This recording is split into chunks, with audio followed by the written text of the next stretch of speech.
The vote is unanimous, High Counselor Vextra declared, 6 jointed limbs lifted in ritual display. The primitive species of Soul 3, designation humans, are hereby classified Category 7, useful labor. From my observer's dais I watched the chamber detonate into clicks, trills, and a storm of applause. 73 species, envoys of the brightest powers in known space, agreeing on anything was rarer than finding a temperate picnic day on a neutron star. I am Zoltan Crix, senior xenoanthropologist with the Assembly's Cultural Integration Department. For 20 solar cycles I have studied humans from cloaked platforms in their orbit. In that vast hall I alone felt sick with dread. High Counselor, I called, my voice drowning beneath the celebration until the amplifiers finally caught it. High Counselor Vextra, I request permission to address the Assembly. An eyestalk pivoted toward me, her pupils pinched with irritation. The esteemed Assembly has already rendered judgment, Observer Crix. The matter is closed.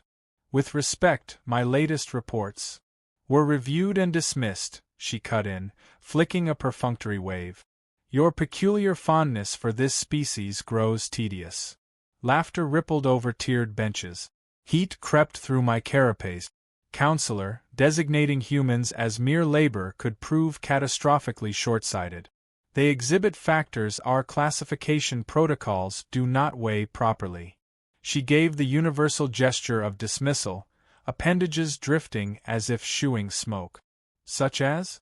Their crude fission arsenals? Their snail-paced starcraft? Their quaint habit of warring over imaginary lines on a single planet. More laughter. Admiral Korak of the Tsaran fleet levered himself to his full 3 meters. I have personally reviewed their military inventory, he said, mandibles ticking. Their peak systems scarcely exceed chemical age doctrine. One Tsaran battlecruiser could sweep their orbital defenses in under 6 minutes. Exactly why they are ideal for Category 7, purred Trade Minister Blorks, his gelatinous body quivering with delight. Strong enough for manual tasks, clever enough for basic instructions, yet wholly incapable of organized resistance. The economic curves are sublime. Protocol be condemned, I stepped off my podium. Gasps skated around the amphitheater. You are making a grave error, I said, pulse skittering, voice steady. Humans are not stock to be harvested. They are different. Vextra's tone curdled with condescension. Different how? They adapt in ways our models fail to predict. They metabolize adversity. And most troubling, they answer existential threats with disproportionate creativity and violence.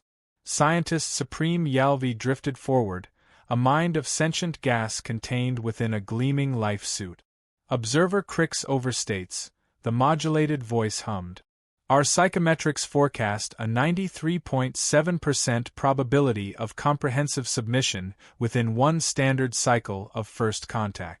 The remaining 6.3%, localized defiance, will be pacified by standard protocols. Your models are wrong, I snapped before I could stop myself. These beings went from first powered flight to placing footsteps on their moon in less than 70 years. They have skirted extinction more than once through sheer, obstinate will. Enough. Vextra's voice slammed through the chamber. The Assembly has decided. Preparations for first contact and subsequent resource integration begin at once. Observer Crix, you are relieved. Return to your homeworld pending reassignment. The verdict landed like a seal on cooling wax. Around me, committees pivoted to logistics, which corporations would bid for human labor quotas, which sectors of Earth would be harvested first, what strategies would manage the inevitable pockets of resistance. I gathered my slates and data strands, hands unsteady. Admiral Korak's shadow fell over me. You seem genuinely troubled, Observer, he said, mandibles clicking softer now. Perhaps there is something about these humans that didn't make it into your official dispatches? Everything I know is in those reports, Admiral, I said, looking up. Everything the Assembly chose to ignore. His compound eyes glittered. Then we shall test your convictions. The first contact fleet launches tomorrow. 10 battlecruisers should suffice for a species that hasn't unified its own world. 10, I repeated. That is your demonstration of force? More than adequate, he replied, confident as a blade. Why squander resources? When humans feel cornered, I said, they don't fold. They fight with everything at hand, and what they lack, they will invent, borrow, or steal. Korik produced the Tsaran equivalent of a laugh, crisp staccato click. You speak as if they are legendary warriors, not primitives who still burn fossils for heat. Be at ease, observer. This will be the simplest conquest in assembly history. As he strode away, I found myself whispering, that is precisely what I fear. 3 standard months later I sat in my modest quarters on my homeworld, watching the news streams with mounting nausea. The invasion had opened exactly as the assembly had scripted it, if you believed their broadcast. The humans received the usual ultimatum: surrender, accept Category 7 classification, or face annihilation. Official reels showed their leaders appropriately stunned, suitably cowed. What the reels omitted, my private channels supplied. My comm terminal chimed, an encrypted burst from an old colleague still embedded at assembly headquarters. One attachment. A single clip tagged, classified, initial human response. I opened it. A human woman, apparently the head of one of their nation-states, stood before a primitive transmission rig. There was no tremor in her face, only diamond-hard resolve as she answered our demand. To the body calling itself the Galactic Assembly, she began, voice like a drawn line, we acknowledge your message. Our answer is simple, no.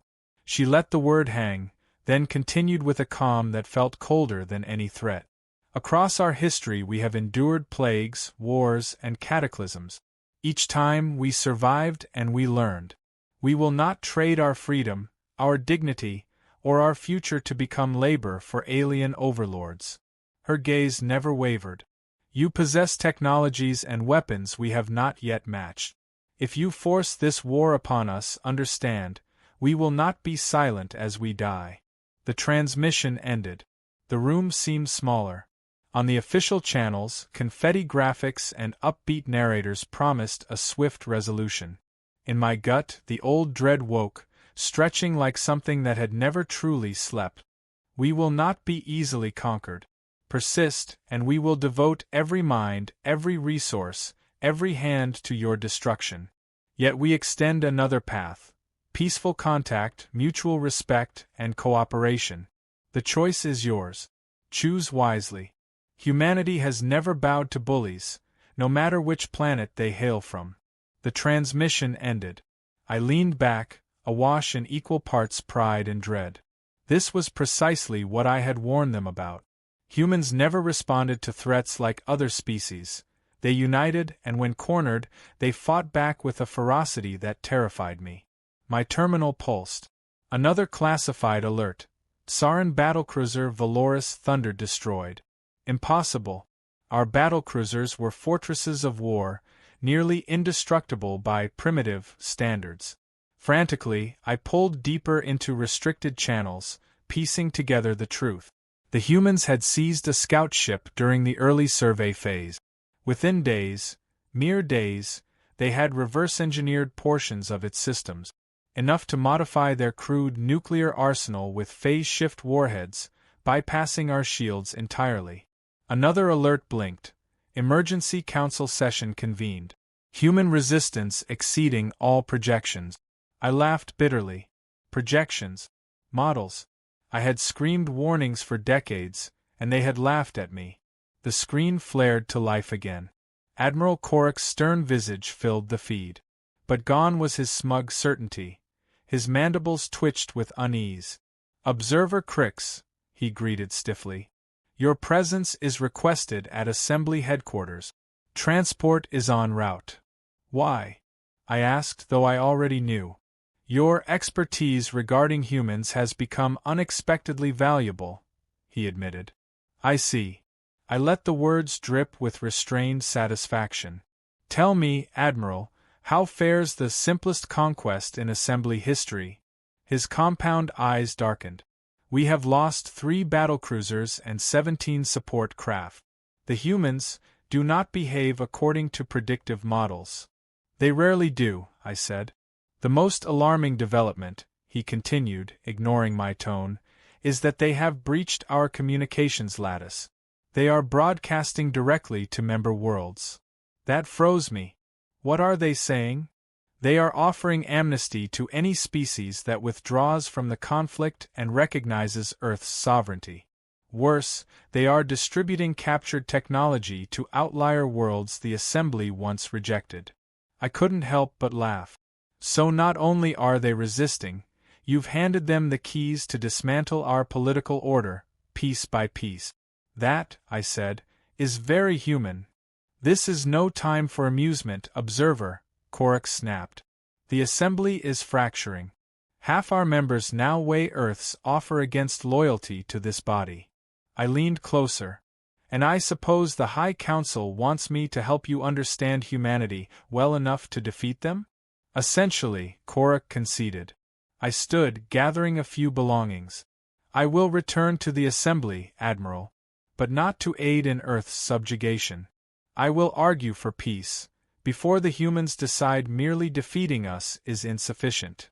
You cannot truly believe they threaten the entire Assembly. I regarded him with pity. In 3 months they have unraveled your technology, nullified your fleets, and begun dissolving your alliances. What will they achieve in a year? In 10. I glanced down at an old datapad, its title etched like prophecy. Humanity, the sleeping giants of Sector 8. The Assembly had wanted laborers. Instead, they had awakened giants. Giants that thrived on challenge. Giants that did not surrender. And now, giants who were furious. I was going to tell them, I told you so, with as much professionalism as I could muster. When I arrived at Assembly headquarters, the Grand Hall was in chaos. Species that had coexisted for millennia now hurled accusations and threats at one another. The chamber, once a sanctum of cosmic diplomacy, now resembled the very human sporting spectacles I had studied, minus the chance and overpriced refreshments. High Counselor Vextra spotted me and glided forward, her pristine carapace marred by stress fractures. "Observer Crix," she said, her voice somehow both desperate and condescending. "How fortunate you chose to join us during this temporary setback." "Temporary," I echoed, nodding at the display screens. 24 Assembly warships destroyed or captured. That's an imaginative interpretation, Counselor. We underestimated certain aspects of human adaptability, she admitted stiffly. I forced back a biting retort. You ignored 2 decades of my warnings. But yes, underestimated will suffice. Before she could reply, every screen in the chamber flickered alive. A human appeared, male, clad in what looked like a jury-rigged assembly uniform. Behind him stood others, men and women draped in adapted gear from across our species. "And while you're at it," Admiral Harrington said, "check your communications lattice. We've been broadcasting this entire exchange to every world under your assembly." On cue, the chamber's data streams updated. 39 member species had already withdrawn from the conflict. More signals blinked in succession. "You have 6 Earth hours to respond," Harrington concluded. "Choose wisely." The transmission dissolved, leaving silence so thick it smothered the hall. Admiral Korak was the first to break it. How have they done this?" Every gaze shifted toward me. For the first time in my career, the Assembly truly listened. "I warned you," I said quietly. "Humans don't think as we do. Where we see impossibilities, they see puzzles. Where we accept boundaries, they defy them, out of sheer, unrelenting will." I stepped into the chamber's center, my voice carrying. "You sought to enslave a species that split the atom and forged both ruinous weapons and life-saving energy. A species that mapped its world before it mastered fire.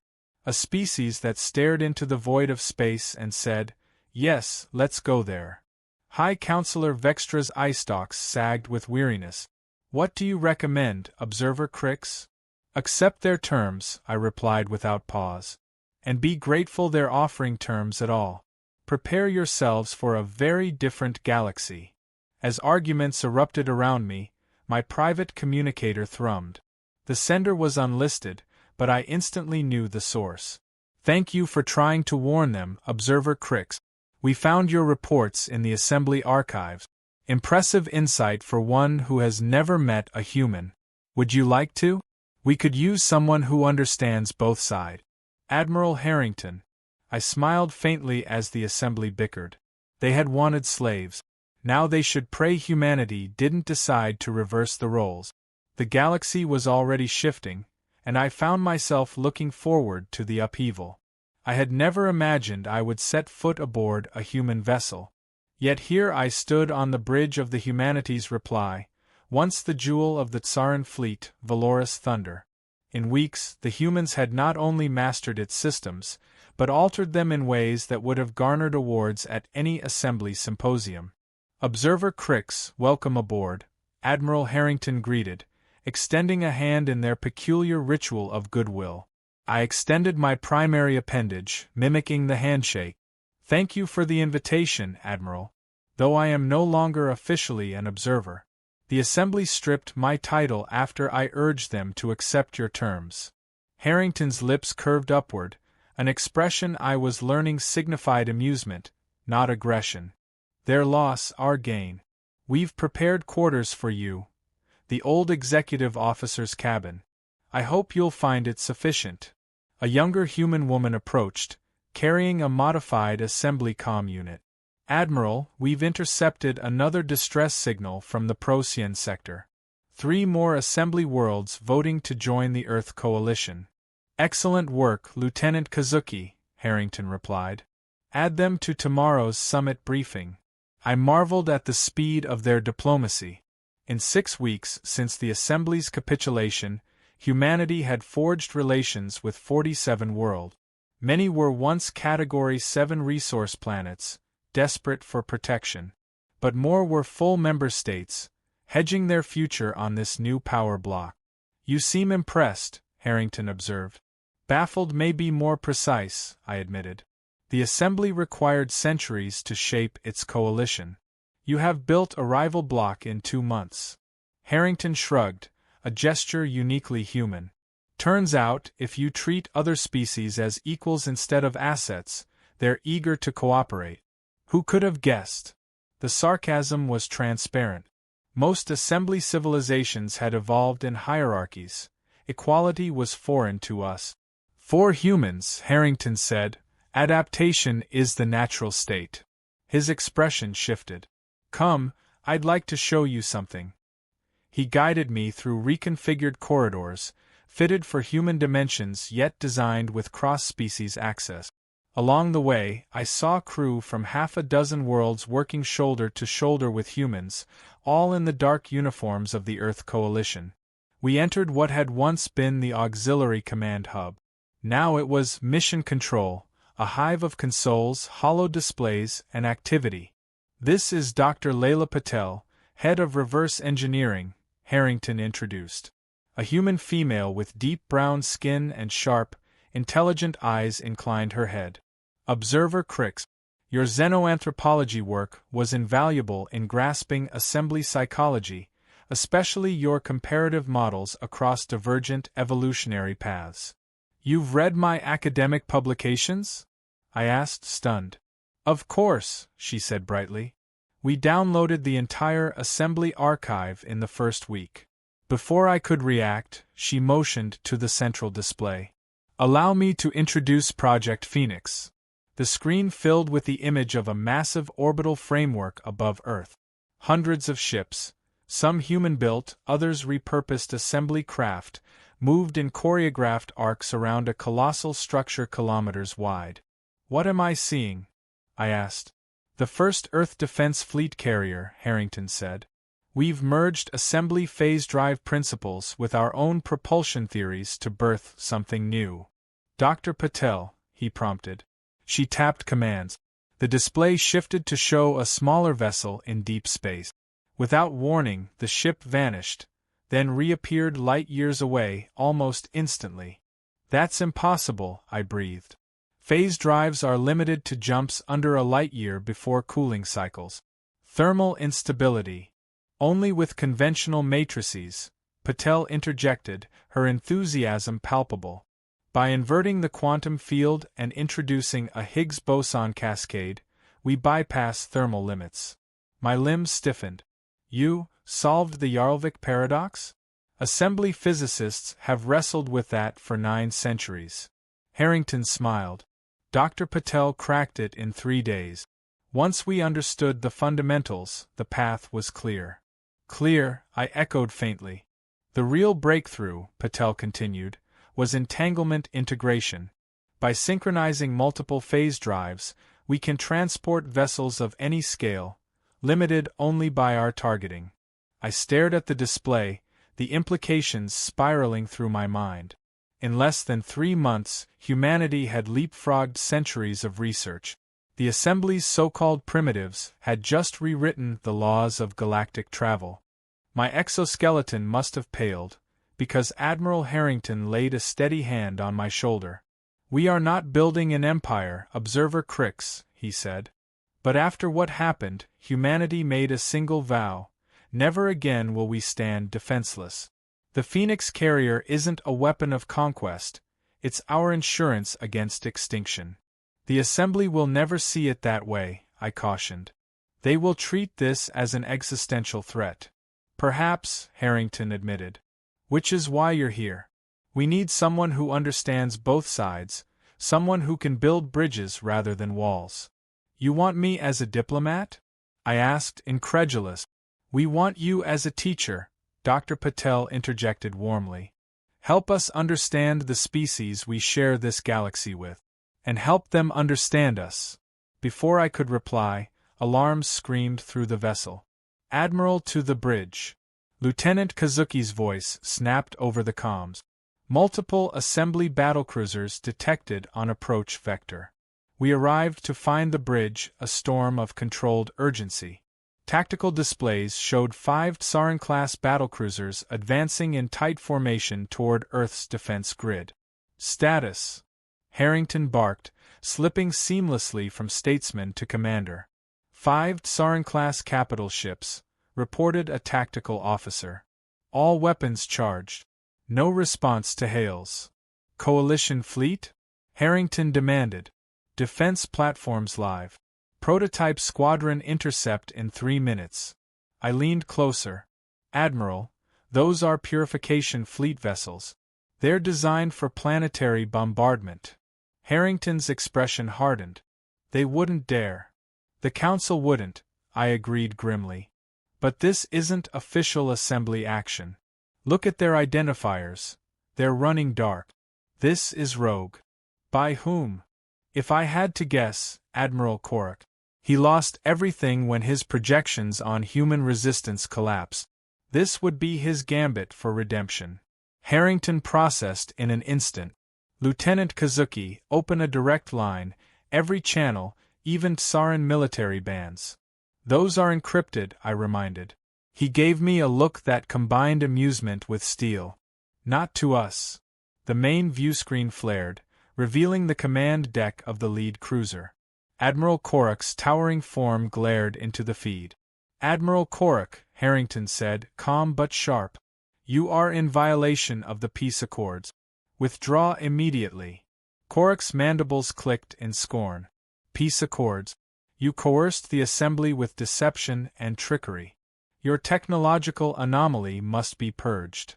"This isn't sanctioned," Harrington pressed. "You are acting alone." "I act to preserve order," Korak snapped. "When the Assembly learns I have eradicated your infestation, they will thank me." "And the treaty?" Harrington asked evenly. Korak sneered. "Treaties with primitives are not worth the molecules they're etched on.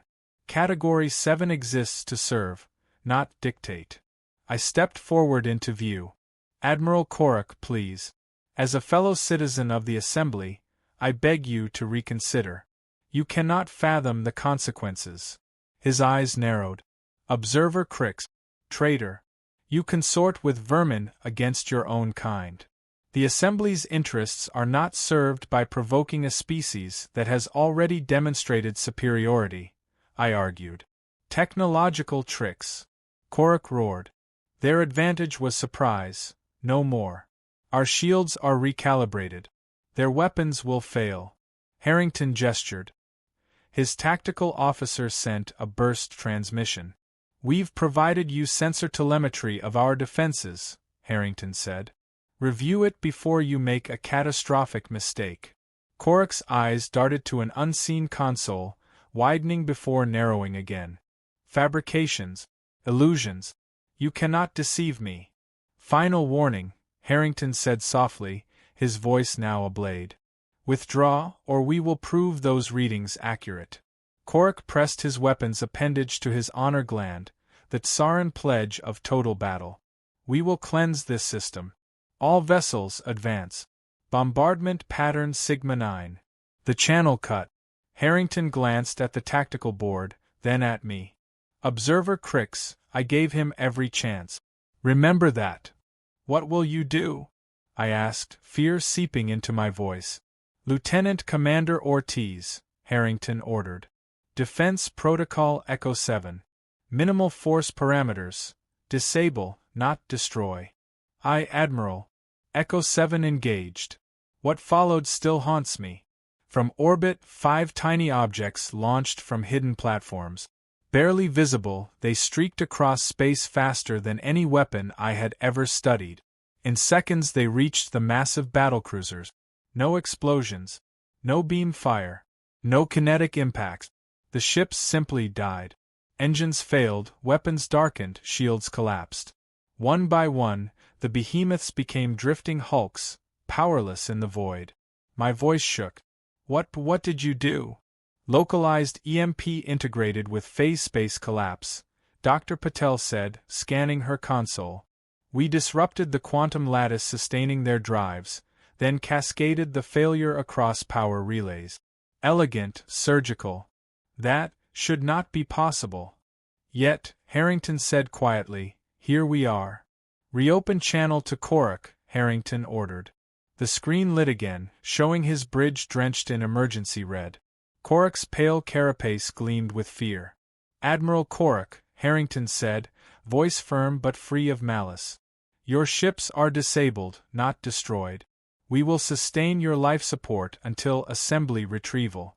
Your engines, weapons, and comms are neutralized. This battle is over. Korak's mandibles trembled. How? Our shields were maxed. Our sensors detected no weapon discharge. That is because, by your definition, Harrington replied evenly, we did not use weapons. Just as once, you mistook us for no threat at all. The Tsaran admiral seemed to fold inward, his towering frame diminished by fear. What do you want from us? He asked hoarsely. Nothing, Harrington replied. Rescue craft are already en route from Earth. You and your crews will be detained until Assembly representatives arrive to take custody for your violation of the treaty. And then, Korak pressed. Then, Harrington said, his expression softening, we continue building something new, relationships based not on dominance, but on respect. Korak's mandibles twitched. The Assembly will never accept equality with a former Category 7 species. Yet his voice carried no conviction. I stepped forward. They already have, Admiral. While you prepared this attack, 17 more worlds signed independent treaties with the Earth Coalition. The old order is collapsing, whether you accept it or not. The transmission ended. Harrington turned to me. Will there be others like him, those who refuse to accept reality? I considered. Undoubtedly. Change terrifies most assembly species. We worship stability.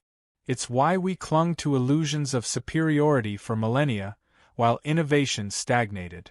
Then we have work to do, Harrington said.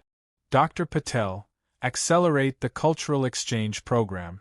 Observer Crix, prepare a comprehensive profile of the psychological barriers we'll face with each species. I hesitated, then asked the question gnawing at me. Admiral, You could have destroyed those cruisers easily. You could annihilate the assembly fleet if you wished. Why such restraint? He grew thoughtful.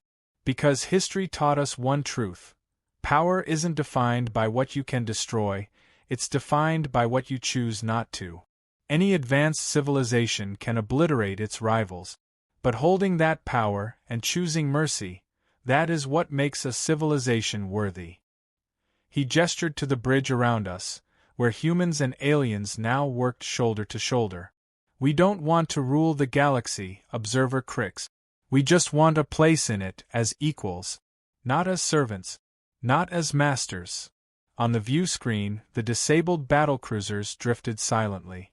And in that moment, I realized something all my research had never captured.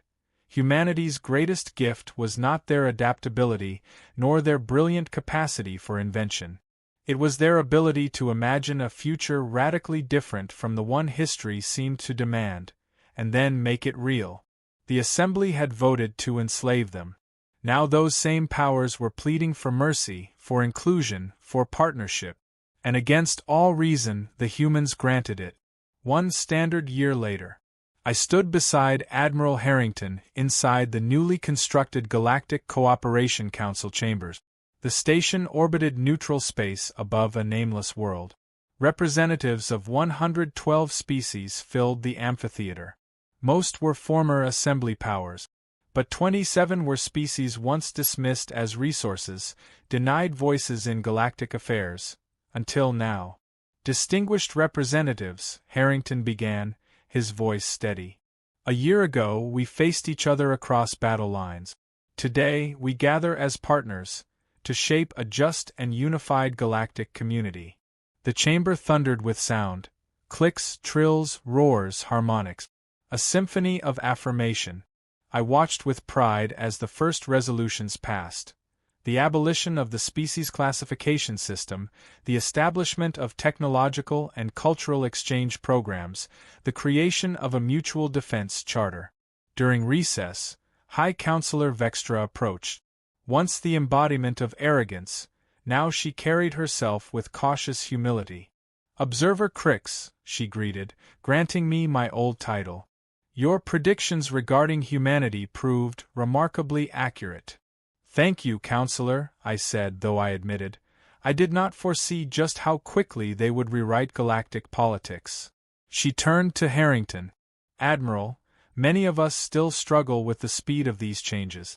Yet we cannot deny humanity has shown wisdom in victory. Harrington smiled faintly. Not wisdom, Counselor, just perspective. We've made enough mistakes on our own world to know dominance creates only fragile stability. Real security lies in cooperation. An unusual philosophy, Vextra mused, for a species holding overwhelming military advantage. Perhaps, Harrington replied. But power reveals character, it doesn't create it. As debates resumed, I stood apart, reflecting on what had changed in a single year. The Assembly's rigid hierarchy had collapsed. In its place rose something untidy, unpredictable, yet alive with possibility. They had sought to enslave what they called primitives. Instead, they had awoken the greatest catalyst for change the galaxy had ever known. And I, once a disregarded xenoanthropologist shouting warnings into the void, now stood as a bridge between civilizations. Harrington caught my gaze from across the chamber, offering a subtle nod. I returned it, recalling the human phrase he had taught me, one that perfectly embodied humanity's response to conquest, and their vision for the future. The best revenge isn't surviving. It's thriving, so profoundly that your enemies could never imagine it.